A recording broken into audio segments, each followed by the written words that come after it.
As a leader of a local authority now, we are in the process of, we have been for 3 years now, thinking through the implications of Brexit for Bristol, not just the City Council, but the health service, our police service, our care service.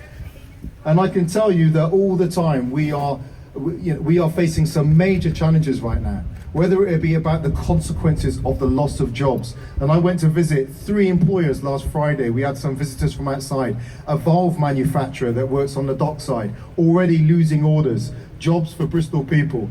A manufacturer of medical components already losing orders. A language school that brings people from around the world, that makes our culture more diverse, more international, more rich, already losing students. We are facing already the potential shortage of supply of care workers, the people that don't earn a huge wage but take care of our population. These are real challenges we're facing right now. Escalating costs of construction contracts, both through the fall in the value of the pound, but also potential increases in cost in the supply chain in both directions. There are very real consequences for this. And I've said to some of our national politicians, bring some local city and regional leaders onto the stage to talk about this. We're not talking about it in a ping pong abstract. We're talking about the very real measures that we have to take to try to mitigate the worst possible consequences of this seeming conveyor belt we are walking along.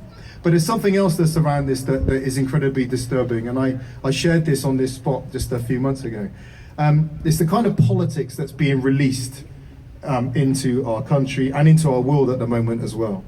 And I think that Martin Luther King pointed out a number of years ago that he thinks that there's a lazy assumption that time in and of itself brings social progress. That we make the statement that we are more educated, we are more advanced, we meet more people, so inevitable outcome of that is we become more socially progressive and more just and more equal. And I think actually the danger is the opposite is true.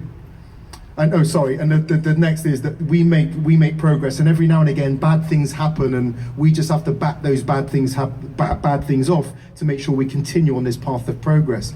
But I think the opposite actually might be true. That actually our movement is, and it's a bit pessimistic maybe, the movement is actually more towards chaos and disintegration. And the only thing that keeps us on a path of coherence is the constant action of people stepping up and making good things happen, generating community, challenging the prevailing values, making sure that money isn't the measure of all things, but we value life and togetherness, making sure that we have an identity that welcomes people who are not like us, and we can live with our difference in peace with a sense of a greater vision. So I thank you all for today for being amongst those people who are not allowing this conveyor belt of chaos to continue, but are actually coming forward and making a stand and continuing that fight to push us onto the right track. We'll be doing it here, we'll be doing it in other cities, we're doing it with leaders around the country, and in terms of that greater tone of politics, we'll be doing it with cities and leaders around the world as well. Thank you.